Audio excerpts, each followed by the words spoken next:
Good morning, everyone. Thank you so much for joining us today. My name is Porfirio Coronado, and I'm here with Dallas Area Habitat. And today we're going to discuss a topic that has to do with homeownership. All this week we have been talking about different financial literacy topics, and today we had to end it, with homeownership, with what we do best at here at Dallas Area Habitat. So I see a couple of names that have joined us all week. Miss Deetra. I also saw Miss Victoria, she's our MVP because she has joined us every day, every session. So thank you again for making some time to join us today, this morning. Today is day 5 of Financial Literacy Day week for us, but the whole month is Financial Literacy Month. So take the knowledge that you have learned today and pass it along with any other friends, family members that can benefit from the information that we have shared. The recording is so we do record our sessions. In the case that you would like to go back and watch them again, they are being recorded. So without further ado, we are going to get into it because it is the best topic, homeownership, right? And then of course I had to say the best person, me, to present it for y'all. Just kidding. All right, so let's go ahead and get started. Share my screen.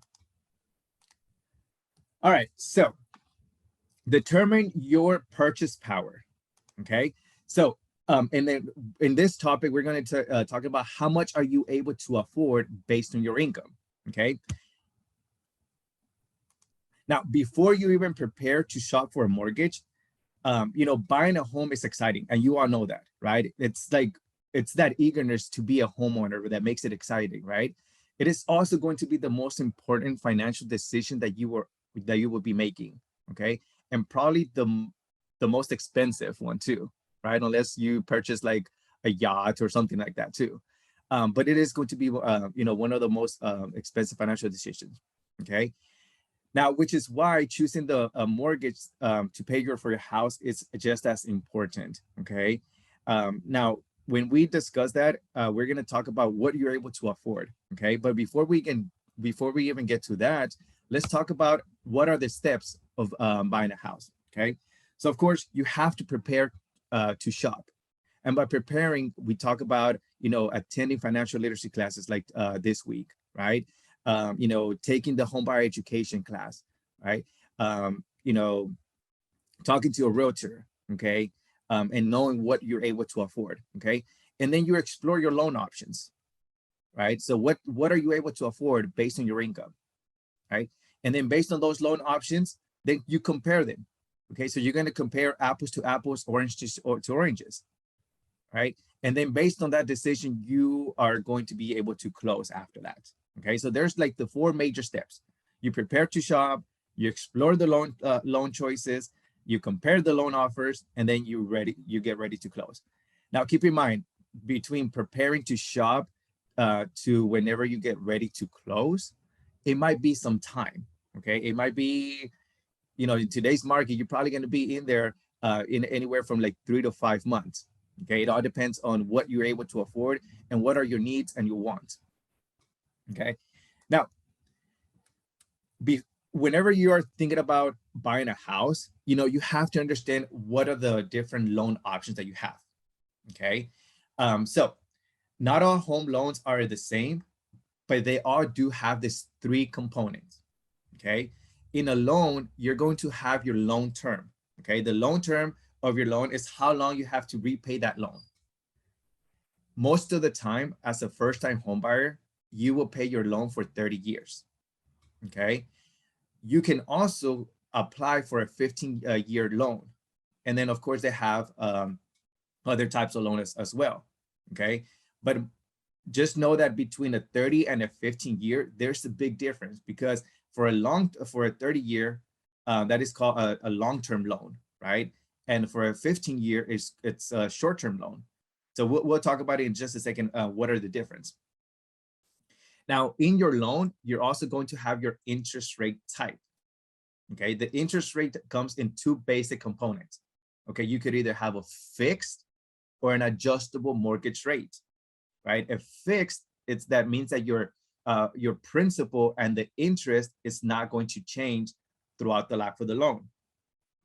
if you get an adjustable mortgage rate, then that means that your principal and your interest can change, okay, and will change, right?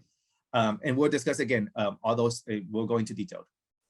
Now, you also have the loan type, okay? You probably heard about a conventional loan, okay, which is probably the most, the one that they offer the most, okay? And then also you have an FHA, okay? And then you also have special programs loans, such as if you are coming through like the Habitat program, that is a special program loans. If you go through any other lender that offers first-time home buyer products, those are usually special loan programs. Okay, so loans are categorized into this type of loan types. Okay.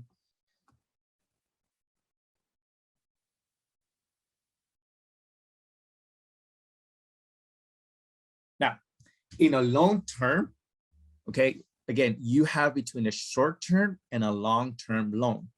Okay. Now, in a short term loan, you're going to basically pay a higher monthly payment. Why? Because you're only going to have it for 15 years, right?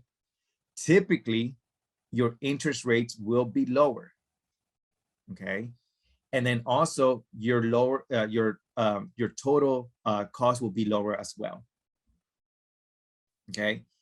In a long-term loan, your payments are going to be lower, because again, you are escalating it for a longer period of time, right? So meaning that you're able to afford those lower payments.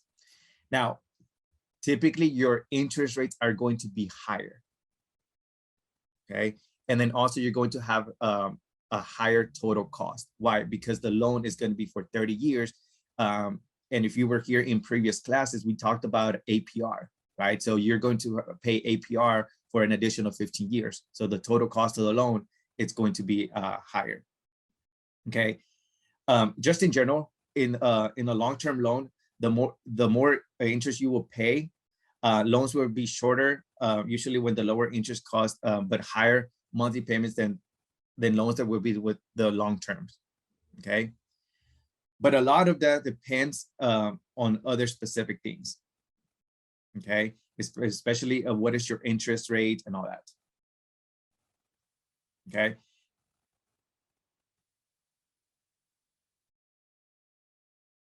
Now, the interest rates. Okay. In your interest rate, you're going to have either a fixed rate or an adjustable rate. Okay. In a fixed rate, you have lower risk and more surprises, because you know exactly where you're going to be paying for 30 years, right? And then you will have higher interest rates on it. And then the rate does not change, again, because it's going to be consistent.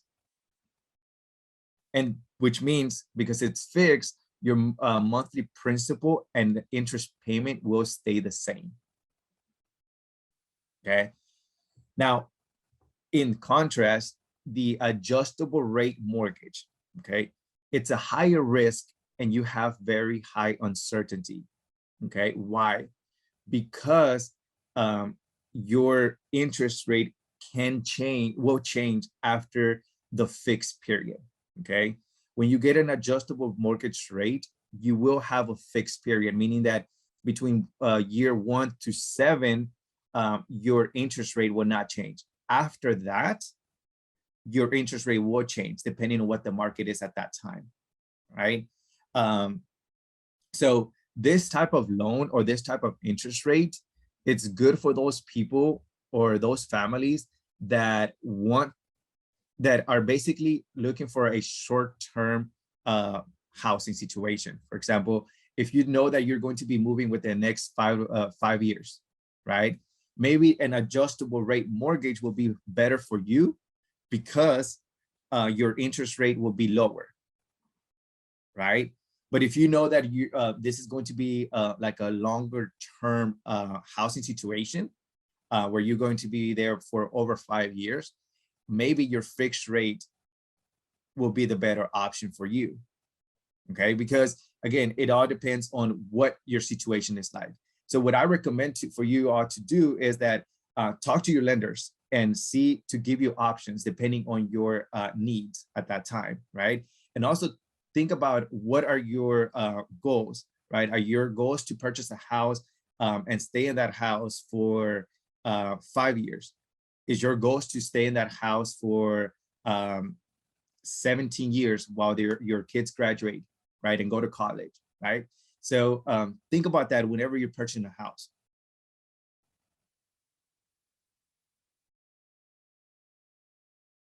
Now, loan types. Again, you have an FHA, okay, which is federally backed by the government, okay? This FHA loans are good for those people that have lower down payment, okay? And for those that have a higher credit, a lower credit score, okay? Now, what that usually is going to mean is that you are more than likely going to pay a higher interest rate because you can have both things: a lower down payment, a lower credit score, and a low credit and a low interest rate, right? Something has to give, because whenever you are in this FHA type of loan, you are a higher risk to the lender, right? Remember, just think about whenever you are, you know, talking to a friend that you let them borrow money, right? That friend that doesn't ever pay you, it's more than likely that you are going to hesitate to let them borrow more, right, in the future, right? You might let them borrow, but you're going to be with more hesitation. That's the thing with an FHA type of loan. Now, you also have a conventional loan, okay, which is, again, I said it's the majority of the loans, okay? Costs less than an FHA, but can be harder to get. And why do we say harder to get? It's because they do have credit score requirements, okay? Typically, you can get an FHA loan if your credit score is at 580, okay? With a conventional, you want to get your credit score above a 620, really a 640, okay? And then, of course, you have your special programs, okay, which are like for those that are veterans. You know, there are loans out there for veterans, service members, or surviving spouses of veterans, okay? Now, you also have a USDA loan, okay, for those that that are in the low to middle income families buying in the rural areas, okay? For example, you know, if you're thinking about buying like in Forney or, you know, where it might still be considered rural right now, I think it's a good time for you to consider this type of loan, okay? Also, there's local loans for low to moderate income families, and then also first-time home buyers, okay? Such as like I mentioned to you, Dallas Area Habitat offers a special type of loan or special type of program loan for those people within our program. But there are also different lenders that offer this as well, okay? You just have to ask them, just like, okay, do you have any loans for first-time home buyers?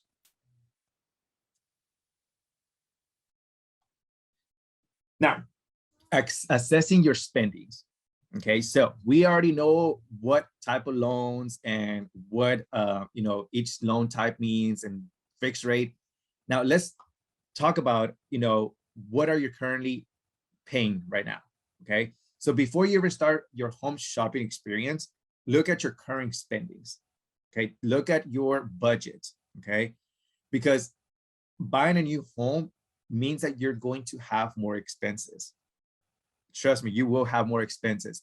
As soon as you move in, you're going to have a faucet that is going to be leaking.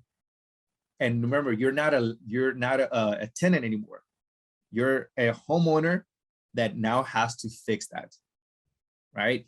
So if you don't have the means to do that, you know, which is why throughout this whole week, we talked about, you know, setting up a budget, setting up an emergency fund, because once you get to be a homeowner, that's when life real happens. That's when life really happens, right? So we want you to be prepared for that. You need to understand, you need an understanding on how much you can currently spend and decide what you're able to afford, okay? And what I mean about that is, look at your current income. What are you bringing in right now, right? And do you foresee that your income will stay the same? Or do you think that your income is going to decrease or increase, right? And determine what you're able to afford based on that. And we'll set some examples in just a second as well.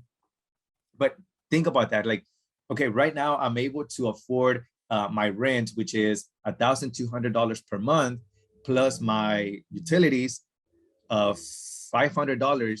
You know, so that's 1,700. I guess I could afford a mortgage of 1,100, right? That way I can have $100 towards, you know, emergency funds, right? So think about all that, okay?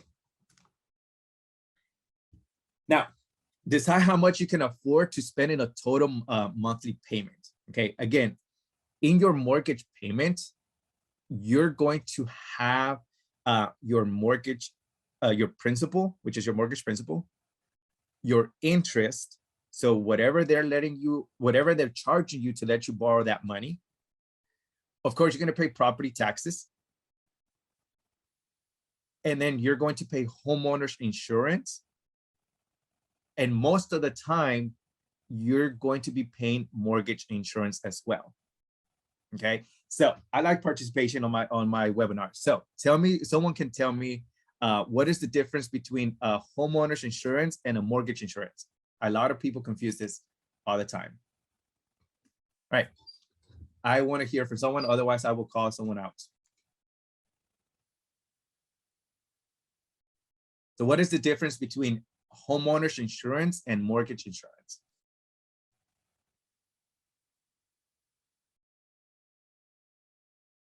All right, I'm gonna call someone out. I take it that you're typing. Miss Victoria, you're letting me down. Oh, there you go. I knew that Miss Victoria was going to participate. All right. Homeowners insurance protects the home. Exactly. And mortgage insurance, Nikki says mortgage insurance is back up for the payment, not for the mortgage. Exactly. Yes. Look at y'all. Y'all be paying attention all throughout this week. Yes. So homeowners insurance is basically protection towards your house, right? Mortgage insurance is protection for the mortgage in the case that you default. Okay. Now that doesn't say that that they're going to pay your mortgage for you in the case that you are behind.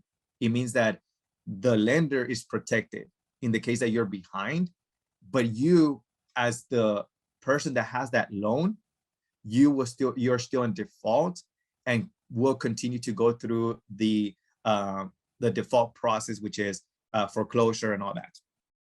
Okay, so that's the difference, right? So in your mortgage payment, you're going to have your principal, your interest, your property taxes, homeowners insurance, and mortgage insurance. Now, your homeowners insurance, you're able to shop for, okay? Meaning that you can go with Geico, Liberty Mutual, you can go with State Farm, whatever company you want to go with, you're able to choose that. Okay, and of course your mortgage insurance, the lenders puts it in there for you.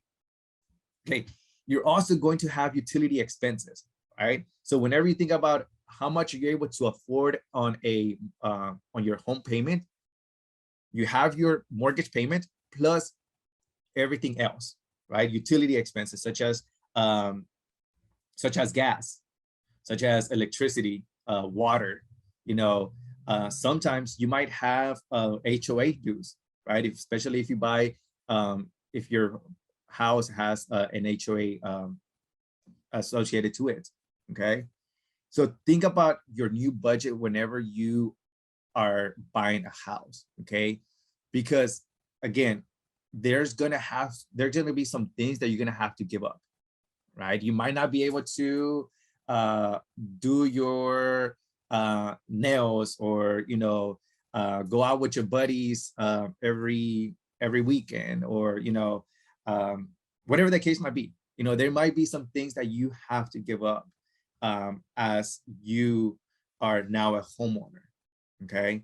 And sometimes, like, again, that's the thing that you have to think about, because a lot of times you do have to give those up, and other times you probably don't, only if you can budget right. Okay, so if you didn't learn anything about this week, hopefully we got in there the importance of savings and budget. Okay, especially in our demographic, the Black and Latino communities, we don't really equipped with these skills. So if anything, again, think about, budget and savings. Okay.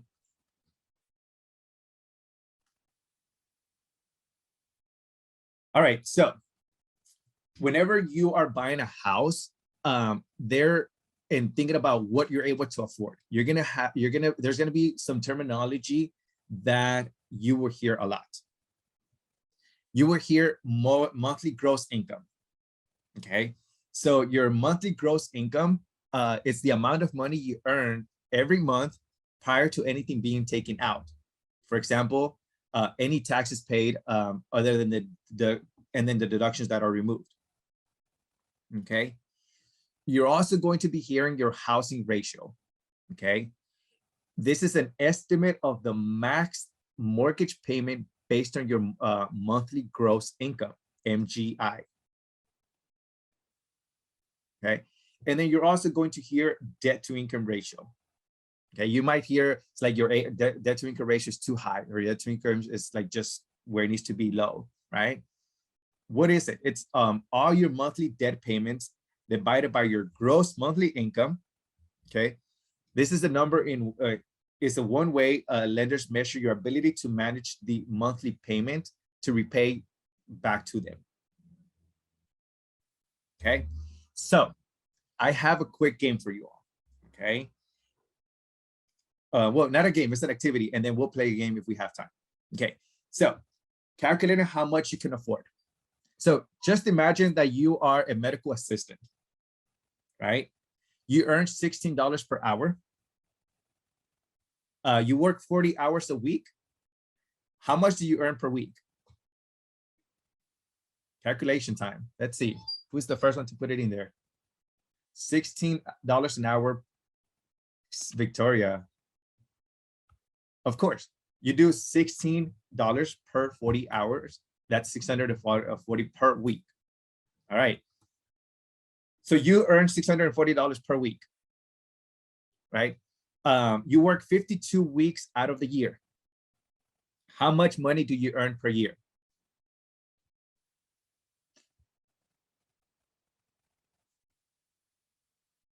Yeah, I didn't know I was going to have you do calculations. Exactly, 33,280. Okay. So what about your, how much do you make per month?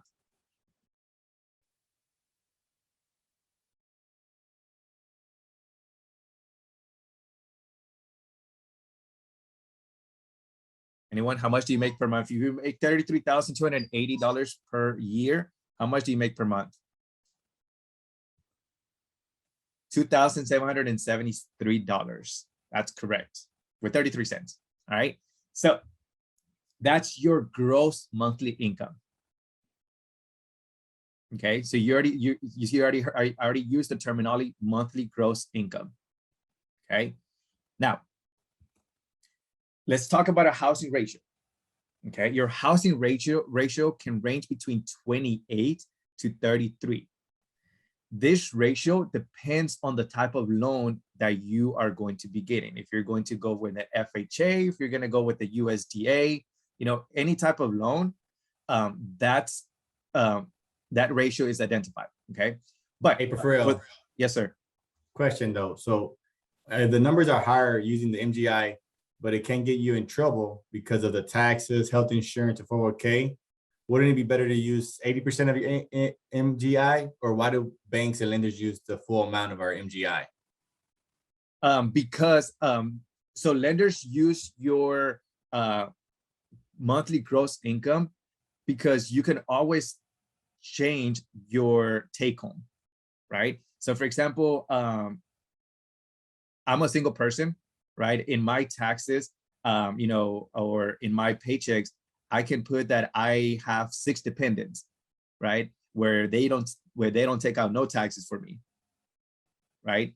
So I can change what I take home, right? But I can change what the gross income, right?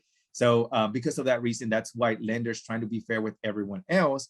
Then that's why they use the monthly gross income instead of what you actually take home. Good question, Christian.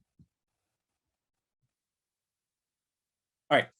So again, your housing rate should range between 28 to 33%.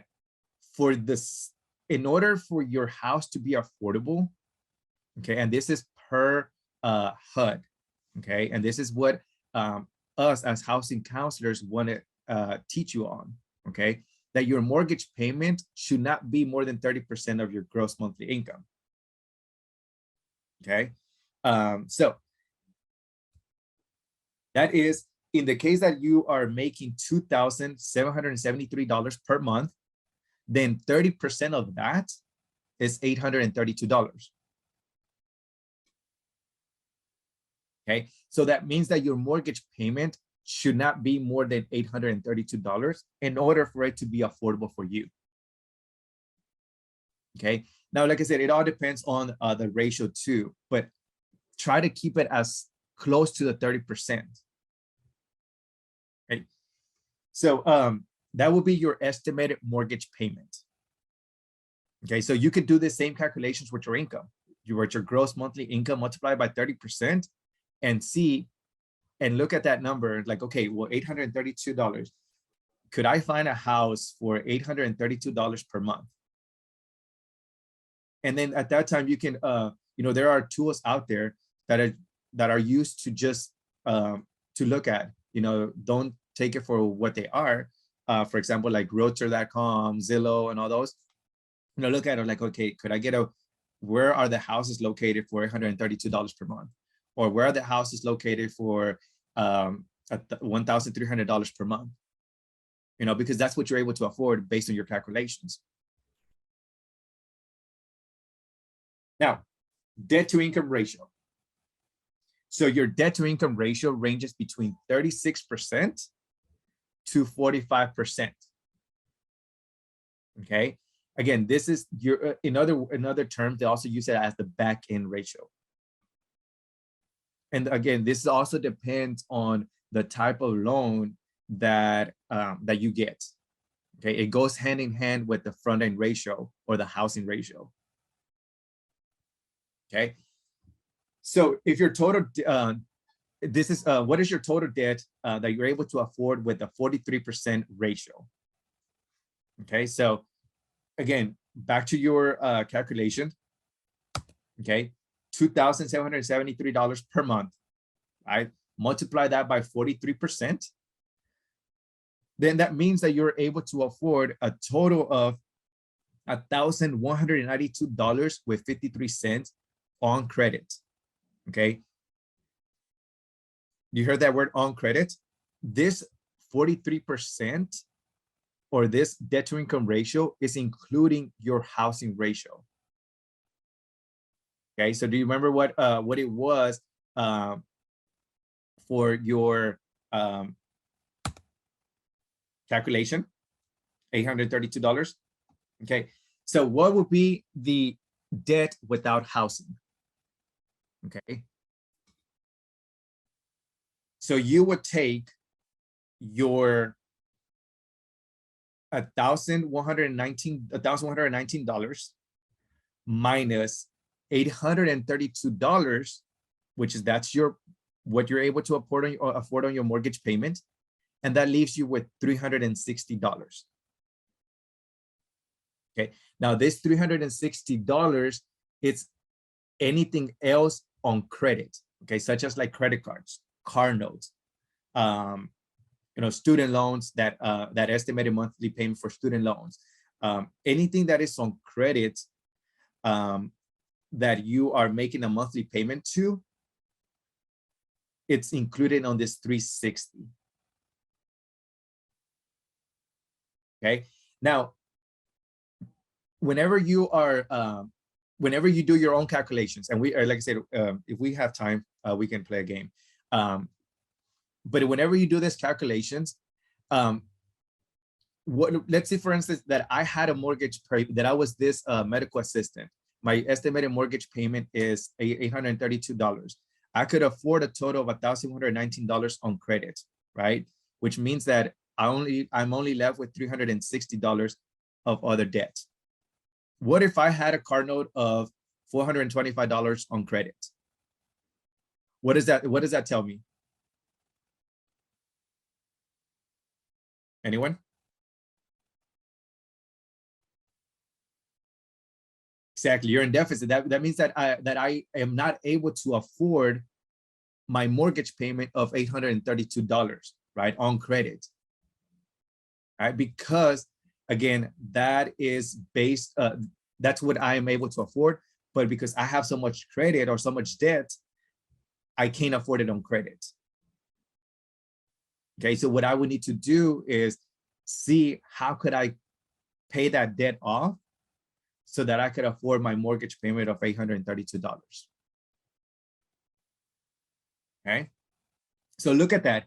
Whenever you look at your calculations, multiply your gross monthly income, do the calculations that we just did with your own numbers. Okay.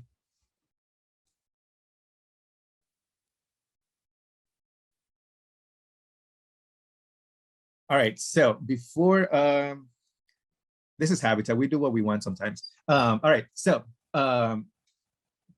let's go ahead and do a quick scenario with another person. So let's see. So, and this is gonna be, I'm just gonna say it out loud and then you all tell me what you all think, okay? And we're gonna go with different scenarios, okay? So what if you have two earners, okay? You have two people that work, okay? One of them is a mail carrier that makes $47,000 a year, and the other one, it's a daycare worker who makes about $22,000 a year.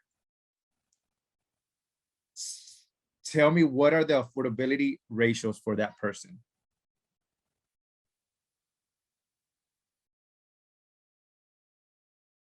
So one person makes $47,000, the other person makes $22,000. Let's see, I'm gonna see if I can copy this here.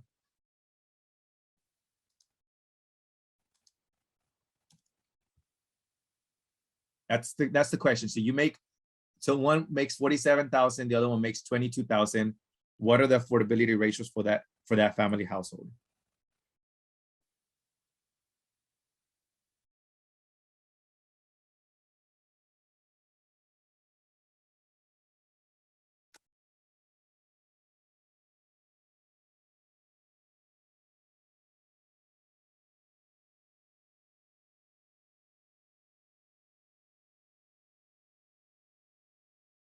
All right, so yes, the gross monthly income is 5,750. That's right.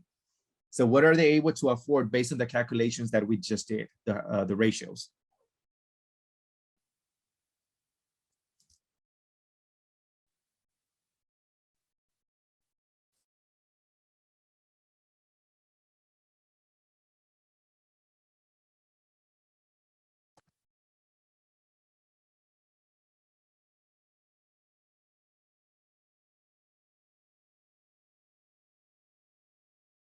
All right, so you should have your income to be your gross monthly income. So the household annual income will be 69,000, right?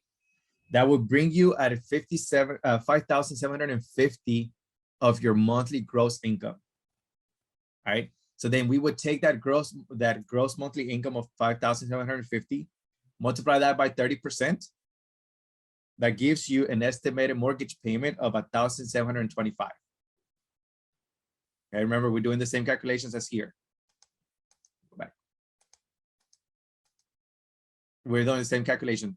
Now, our debt, we would take that 5,750 and multiply by 43%. That's going to give us $2,472. Okay. So meaning that you are able to afford $747 of other debt. Right?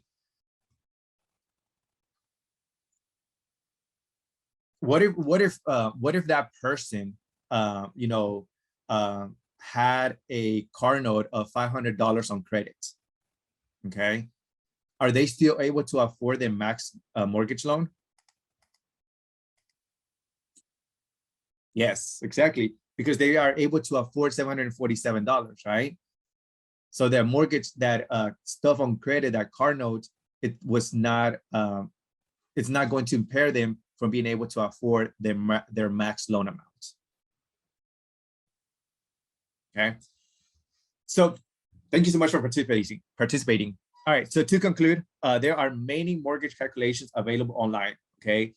Most mortgage calculators ask you to input a long term. Okay. So whenever you do this, put a long term of 30 years, because like I said, again, that's probably going to be the most affordable for first time home buyers. It also takes into consideration,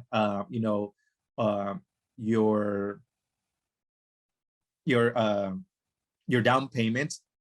Okay. So the calculation that we just did, it was just to get us an estimate. Okay. And then again, just compare what your prices are able to afford. And then homeownership can be a rewarding and a good way to build wealth, but there are risks and responsibilities associated with owning a property. Okay. And there's a lot of that. So any questions? I feel like I talk forever. I'm back. All right. Any questions? Either I did very good or I did very bad because no questions. And like, I don't understand any of this topic. Real. So B. Thomas did have a question, which we try to answer in the chat, but he said, so the housing ratio determines the max payment, including taxes and insurance? Yes, correct. Yes. That's, again, that is your estimated mortgage payment. So it's not taking into consideration like your interest rate and all that, but it does include that. And so you're saying based off the, AGI and, the affordability, and if they get a mortgage for that amount, we're looking at the payment, let's say, for example, $1,200. That's going to be the principal, interest, escrow, and all that good stuff. And then Correct. on top of that, we got to add the debt ratio. Yeah, correct. Christian said a keyword, escrow. Can anyone tell me what an escrow is? Anyone? I'm counting on you, Miss Victoria. You've been on it this week. I don't know. I think Nikki might be able to give us the answer. Nikki's been good too. Oh, Thomas. Okay. Escrow is an account where you can place money. Exactly. So an escrow is basically you are paying on a monthly basis, but your lender pays it annually, such as like your property taxes, your insurance. Okay. And those are two items that could be on the escrow account. Okay. A lot of times you will have, and this is something that you all need to know. Okay. Especially whenever you buy a house and you have money in your escrow, right? A lot of times you have money on that escrow. The first year, you're going to not pay enough property taxes because it's just a piece of land, right? Remember, the central appraiser district only evaluated the land. So which means that you're going to have a surplus on your escrow. You're going to get a check, right? That check is not yours. Send it back to the lender. Even though it's yours, it's technically not yours because you're supposed to be paying your taxes with it. So send it back to the lender or just save it, so that whenever the following year, whenever the central appraisal district actually evaluates the structure, which is the house, plus the actual land, then you already know that you have that money in there. Okay. Porfirio, why do we need an escrow account, or what's it for? This is something that happened after the housing crisis, because a lot of people, if you don't make it with your mortgage payment, a lot of times you have to make this payment annually. What happens annually? Christmas, New Year, Thanksgiving, New Year, Thanksgiving, Christmas, New Year, Texas State Fair. State Fair, everything, right? And we don't have money. If we don't know how to budget, we don't have money to pay those big amount of property taxes and your insurance. So a lot of that, people were losing their houses because of that, right? Because they were not paying property tax and insurance. So what they did is that they just added to escrow, okay? Keep in mind, your escrow, you're only going to be paying it while you have a mortgage loan, okay? You won't be paying that forever, okay? So if you pay if your mortgage loan is for 15 years, for 30 years, you're probably going to be paying that for 15 to 30 years, okay? Once you pay off your loan, then you, as the homeowner, have to be responsible to pay that property taxes and insurance to the actual entities. Okay. All right. What other questions do you have? Because I believe we went over time. All right. Let's see. It's okay. The boss is here. She's in the back. All right.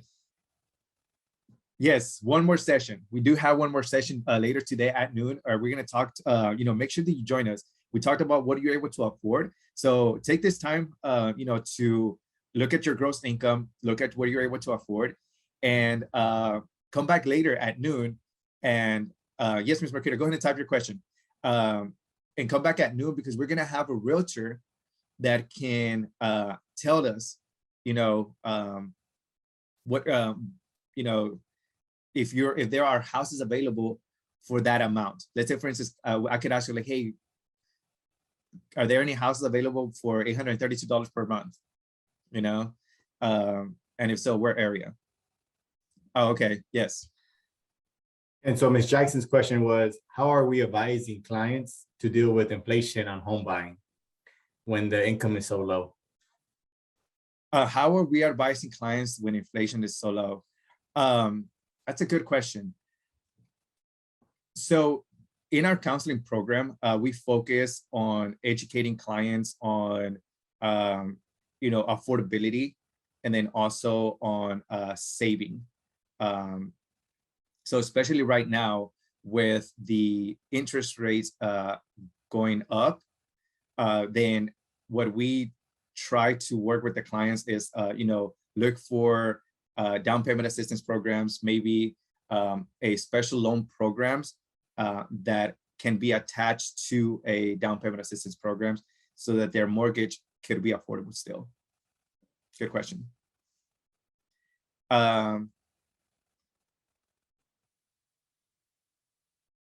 That's true. If your income is low, maybe homeownership right now would not be the best option for you. But yeah.